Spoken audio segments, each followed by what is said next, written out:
Ndugu zangu, nimewasalimia kwa jina la Bwana wetu Yesu Kristo. Jina langu ni ndugu Ayubu Jema. Kwa neema ya Mungu nimeokoka. Na kukaribisha kwa kipindi cha leo cha kulisoma na kulitafakari neno la Mungu ili ya kwamba tukaweze kujengwa. Lakini kwanza hebu na tuombe. Baba yetu uliye mbinguni, katika jina la Yesu Kristo, ninakushukuru Baba yangu kwa fursa nyingine ambayo umetupa ya kulisoma neno lako na kulitafakari ili ya kwamba tukaweze kujengwa. Ninaomba ya kwamba Bwana, tunapoenda kuanza kipindi hiki, uwepo wako Bwana uanze pamoja nasi, umalize pamoja nasi, na jina lako Baba likaweze kutukuzwa ndani yetu. Kwa jina la Yesu Kristo tumeomba na kuamini. Mahali ulipo usema amina. Basi nakukaribisha tena katika kipindi hiki, katika kulitafakari neno la Mungu. Hapo ndipo tunapata ufahamu kwa kile ambacho Mungu anasema na sisi. Katika kutafakari neno la Mungu, hapo ndipo tunapata mema. Katika kulitafakari neno la Mungu, imani yetu ndani ya Kristo Yesu inazidi kuwa na nguvu. Na kwa yule ambaye bado hajaamini, kupitia kulitafakari neno la Mungu, imani inaumbika ndani yake. Na kwa sababu hiyo basi, maandiko ambayo tunaenda kuyatafakari jioni ya leo, tutaanza na maandiko kwenye kitabu cha Mathayo mtakatifu sura 26 mstari wa 26 hadi 28. Tukaweze kuona kile ambacho kilifanyika wakati wa Pasaka. Wakati wa Pasaka ni kitu gani kile ambacho kilifanyika? Mambo gani ambayo Yesu Kristo aliweza kuyafanya alipokuwa pamoja na wanafunzi wake wakila karamu ya Pasaka? Na maandiko matakatifu yanasema nao walipokuwa wakila, Yesu alitwaa mkate, akaubariki, akaumega, akawapa wanafunzi wake, akasema, twaeni mule, huu ndio mwili wangu. Akakitwaa kikombe, akashukuru, akawapa, akisema, nyweni nyote katika hiki, kwa maana hii ndiyo damu yangu ya agano, imwagikayo kwa ajili ya wengi kwa ondoleo la dhambi. Bwana Yesu asifiwe sana. Mungu alikuwa ameongea na Musa mtumishi wake kwa habari ya utaratibu, jinsi ambavyo wangeendelea kukula sherehe ya Pasaka baada ya kutoka kwao Misri. Na maandiko yanatuonyesha katika Agano la Kale vile ambavyo Mungu aliweza kumpea Musa maagizo, akawaambia kwamba kila mwaka waweze kuwa wanasherekea sikukuu ya Pasaka, ambayo wao walikuwa wanasherekea wakikumbuka vile ambavyo walitoka pale Misri katika nchi ya utumwa. Na sasa maandiko yanasema wakati Yesu Kristo alipokuwa hapa duniani, hiyo sherehe ikampata pia na yeye. Kwa hivyo wakaandaa Pasaka ili ya kwamba waweze kusherekea kukombolewa kwa Waisraeli kutoka katika mikono ya Farao, kutoka katika hali ya utumwa waliokuwa kitumikishwa pale Misri. Na maandiko yanatuonyesha kwamba usiku ule wa Pasaka, maandiko yanasema ya kwamba Yesu Kristo alipokuwa mezani pamoja na wanafunzi wake wakila, aliweza kuutwaa mkate, na alipoutwaa akaubariki na akaumega, akawagawanyia wanafunzi wake, akawapa, akiwaambia kwamba wakule kwa sababu ule ni mwili wake. Ni nini hiki Yesu Kristo alichokuwa nakifanya? Yesu Kristo alichokuwa nakifanya, alitaka kuwaonyesha hao wanafunzi jinsi ambavyo yeye mwenyewe anaenda kufa kwa ajili ya ulimwengu mzima. Alikuwa anaonyesha jinsi ambavyo walihitaji kukula mkate ambao ni yeye mwenyewe, ili ya kwamba wawe na uzima ndani yao. Na Bwana Yesu alipokwisha maliza kuwapa ule mkate, akatoa na kikombe ambacho kilikuwa na divai, na akaweza kumshukuru Mungu, akakibariki na akawapea wote, akawaambia, kunyweni katika hiki, kwa sababu hii ndiyo damu yangu, damu ya agano, damu inayomwagika kwa ajili ya ondoleo la dhambi. Na kwa sababu hiyo tunaona sababu maalum kwa nini ilikuwa ni lazima damu ya Yesu Kristo imwagwe. Tunaona ni kwa nini ilikuwa ni lazima Yesu Kristo mwana wa Mungu afe kwa ajili ya ulimwengu mzima. Shida ambayo ilikuwa kwa mwanadamu, shida ni dhambi. Dhambi ndio imekuwa tatizo kubwa katika maisha ya mwanadamu. Maana tokea mwanzo Mungu alipomuumba Adamu kulikuwa hakuna dhambi, lakini dhambi ilipoingia tu kupitia Adamu, basi kila mwanadamu akawa ni mwenye dhambi. Lakini mapenzi ya Mungu ilikuwa ni kwamba kila mwanadamu awe ni mwenye haki mbele zake. Lakini sasa hakuna mwanadamu ambaye anakuwa na haki, kwa sababu baba yetu Adamu tayari amekuwa ni mwenye dhambi. Hivyo kila anayezaliwa na Adamu anakuwa ni mwenye dhambi.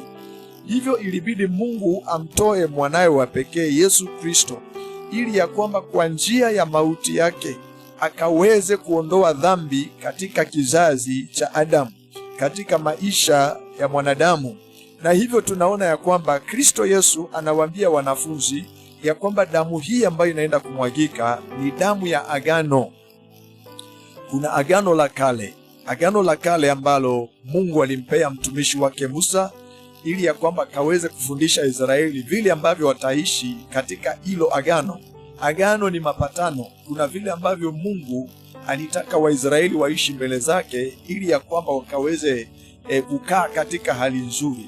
Lakini sasa tukaona ya kwamba agano la kale halikuweza bado kumkamilisha mwanadamu mbele za Mungu. Kwa hivyo ilibidi Mungu atengeneze mapatano mengine mapya kati yake mwenyewe na wanadamu wote. Na agano jipya ambalo Kristo Yesu alilifanya kwa njia ya damu yake ni ya kwamba tumwamini yeye, ili ya kwamba tusamehewe dhambi zetu. Ndio maana damu yake ilikuwa inamwagwa kwa ajili ya ondoleo la dhambi. Yaani kila mtu anayemwamini Yesu Kristo dhambi zake zipate kuondolewa. Bwana Yesu asifiwe sana.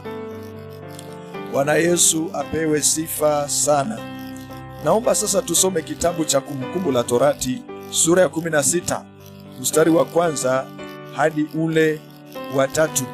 Na kwa ajili ya muda naomba ya kwamba nisisome, lakini mahali ulipo ninaamini ya kwamba uko na Biblia, utaweza kujisomea tu hapo wewe mwenyewe.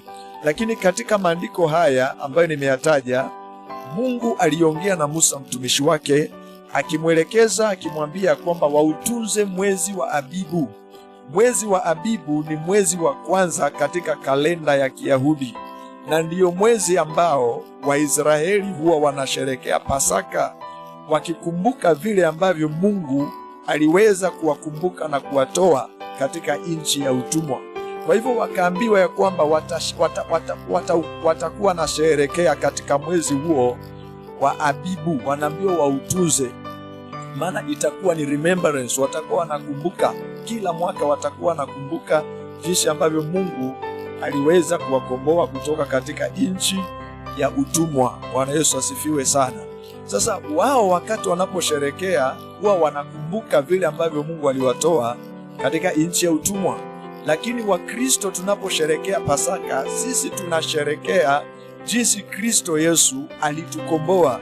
Kwa hivyo unaona ya kwamba hapa kuna tofauti ya kwamba Myahudi yeye anasherekea akikumbuka vile ambavyo alitolewa kwa utumwa pale Misri, lakini kwa Wakristo tunasherekea Pasaka tukikumbuka jinsi Yesu Kristo alivyotukomboa kutoka dhambini, alivyotufungua kutoka katika vifungo vya dhambi. Kwa hivyo Wakristo tunaposherekea tunakumbuka ile kazi ya msalaba, ile kazi Kristo aliifanya, kafa pale msalabani na wakamzika, siku ya 3 akafufuka kutoka katika wafu. Na kwa sababu ya hiyo, hapo ndipo chimbuko la sherehe ya Pasaka kwa Wakristo. Bwana Yesu asifiwe sana. Maana kwa njia ya kazi ya Yesu Kristo sisi nasi tumefunguliwa kutokana na utumwa wa dhambi, tumefunguliwa kutokana na utumwa wa Ibilisi. Sasa tumekombolewa, tumenunuliwa na Mungu kwa njia ya damu ya Yesu Kristo. Sisi ni mali ya Mungu.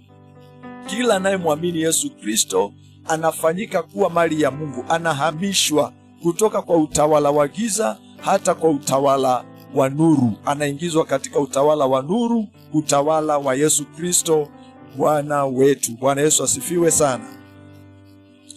Na tena kuna maandiko hapa kwenye kitabu cha Injili kama alivyoandika Yohana Mtakatifu sura ya 6 mstari wa 48 hadi 59. Pia hapo nitakuomba utaweza kujisomea mwenyewe, lakini Bwana Yesu akawa naongea kuhusu yeye mwenyewe. Akawa nasema ya kwamba mimi ndimi chakula cha uzima, na akawa naambia Wayahudi ya kwamba baba zenu walikula mana jangwani na wakafa. Wewe ambao umesoma katika Agano la Kale safari ya Waisraeli jinsi ilivyokuwa, ama ambayo umekaa katika mafundisho, safari ya Waisraeli ilikuwa namna hii. Walifika mahali wakawa sasa wanahitaji chakula, so ilibidi Mungu aweze kuachilia chakula kutoka mbinguni, na hicho chakula walikiita mana.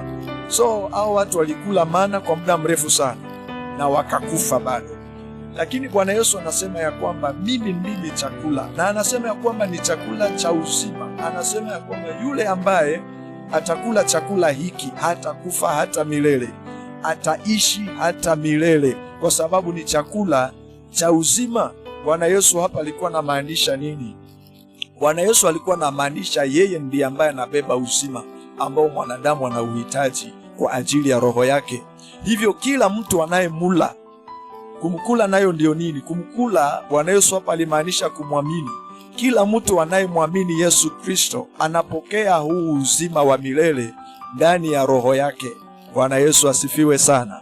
Kwa hivyo kila mtu anayemla Yesu Kristo kwa njia ya imani, yani anayemwamini Yesu Kristo, huyo mtu anapata uzima wa milele ndani yake. Bwana Yesu asifiwe sana. Na Bwana Yesu alipokuwa anafundisha hilo fundisho, tunaona ya kwamba Wayahudi walikwazika, kwa sababu walielewa kwa jinsi ya mwili ya kwamba Bwana Yesu alimaanisha wamkule physically, ya kwamba wakule mwili wake na wakunywe damu yake physically, ndio wakuwe na uzima nafsini mwao. Kwa sababu hiyo wakakwazika, maana waliona tutakulaje mtu. Lakini Bwana Yesu akauliza Petero pamoja na wenzake ambao walikuwa ni wanafunzi wake wa karibu sana, wale apostles, akawauliza, na nyinyi mnataka kuondoka? Lakini Petero alipata ufunuo wa kile ambacho Bwana Yesu alikuwa anasema. Hivyo Petero akamuuliza, Bwana, tuende kwa nani? Na wewe ndiwe mwenye maneno ya uzima. Bwana Yesu asifiwe sana. Na ukisoma katika hayo maandiko utaona Bwana Yesu akifafanua, anasema ya kwamba roho ndiyo itiayo uzima, mwili haufai kitu. Maneno niliyowaambia ni roho na tena ni uzima. Kwa hivyo Bwana Yesu alikuwa anamaanisha mtu atakayemwamini yeye atakuwa na uzima nafsini mwake, wala hata kufa hata milele, kwa sababu uzima wa milele umeingia ndani yake. Bwana Yesu asifiwe sana. Haleluya. Ukisoma kwenye kitabu cha Mwanzo tunamwona ya kwamba Adamu na Hawa walipokula tunda ambalo kutoka kwa mti ambao walikatazwa, hapo ndipo waliweza kuingia katika hatia na mauti ikaweza sasa kutawala. Na ikiwa walikula wakafa, hii inamaanisha ili ya kwamba wanadamu sasa tuwe hai ni lazima tule tena. Lakini kile ambacho tutakachokula ni lazima kiwe kiko na uhai wa milele ndani yake. Na Bwana Yesu peke yake ndiye anabeba uzima wa milele.